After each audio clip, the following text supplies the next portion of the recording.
21 minutes past 8. This year marks a big turning point for Afghanistan as British and US troops withdraw from the country after more than a decade there, and a new president is due to be elected in April. One person who will be watching events very closely is Seema Ghani. Joins us now. Hello.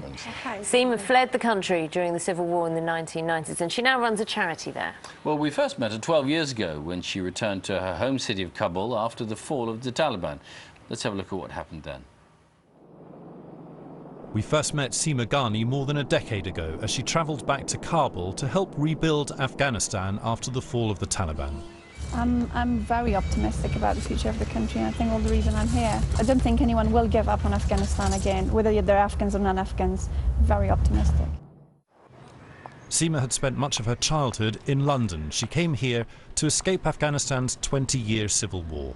Seema had a comfortable job in the city, but was determined to go home. The whole country is destroyed, and the few million people that are left in the country are not enough. I think, you know, the ones that abroad should contribute as well. In Kabul, Seema worked for the UN, making sure money that was promised to Afghanistan actually arrived, but soon became frustrated. I'm in a bit of rush, the country is in a bit of rush. Afghanistan doesn't have the patience that people working in the UN have. I don't have that patience. Seema has since worked in Afghanistan's finance ministry as a minister in the Afghan government and for the charity Hand in Hand for Afghanistan. Seema was appalled by the poverty and the desolate conditions of the children she met. She made a life-changing decision to take in 16 orphan children. They are now part of her extraordinary family. They do call me mother, and I do look at them as my children.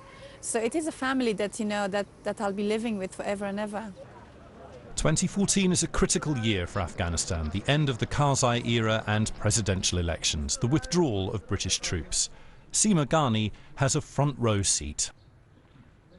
And Seema joins us now. Good morning. Good morning. When you look at those pictures of 12 years ago, it was a time perhaps of great hope, great optimism. Yes. Now, more than a decade on, how do you feel? I haven't lost hope. I think Afghans by nature are quite, hopeful. We're very optimistic. Things haven't really been the way we expected at the beginning. The first few years went really well in terms of development, in terms of peace and security. Beginning 2005, the changes in the government, for example, the cabinet changed, and at the same time, also I think Taliban managed, Al-Qaeda managed to mobilize better. So the security situation changed in 2006. And the slope of development and security went down.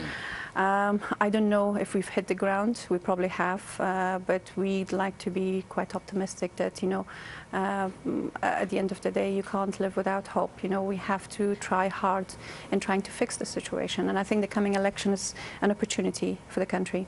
We have been with the same group of people in the government. The President Karzai won many times and ran the country as much as he could, but of course he has weaknesses, and we hope that the coming election we're going to have a different type of president, someone that can fix the country development-wise, and security-wise, and bring a stable situation. You mentioned hope, and the charity you work for, Hand in Hand, is about creating jobs, because there is a problem, and perhaps many people don't have hope in the country because there's a brain drain. Many young people deciding not to stay in the country, moving over to Iran and other neighbouring countries. Yeah. How can that be prevented? I think you can't force people sort of staying in the country. If they need jobs and if there's unemployment, they will end up leaving. The first few years it was very interesting. I mean, the experience I've had there, more people were sort of wanting to stay. People came back, but when things changed, they started leaving again. And nowadays, I'm hearing the last couple of years from a lot of the younger generation, oh, can you get us a scholarship somewhere? Can you help me, introduce me somewhere so I can go and study abroad, and then maybe I end up staying there, which is sort of that level of leaving, people that are educated.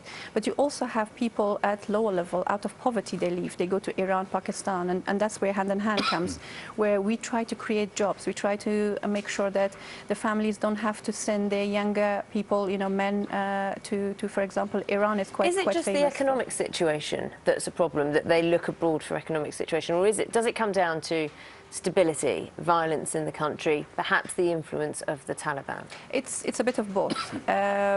Basically, I think I'm a strong believer in the fact that if you have economic development, if you have jobs, you will actually be able to have stability. Because when you don't have a job, you either leave the country or you can, worst case scenario, join Taliban, because Taliban are supporting people.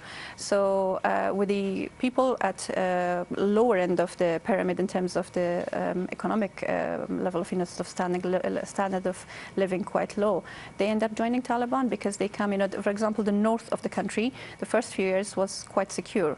The insecurity was mainly in the south and southeast, but that insecurity moved up. It wasn't the fact that there were thousands of Taliban going in there. A few Taliban managed to recruit others and mobilize those without jobs. A lot of Western money, British, American and other nations have poured a lot of money into Afghanistan over the past 12 years. A lot of servicemen and women have lost their lives as well in Afghanistan. Has it been worth it? It's a difficult question. On development front, definitely worth it, because with all the complaints we do and we make and we hear, with the unemployment level and everything else, there are achievements. We cannot deny that. Women managed to get out of the house. Of course, they were out during my period, when I was in Afghanistan and other Afghans living there. But after the period of war, women did become quite secluded, staying at home, not being able to study or work.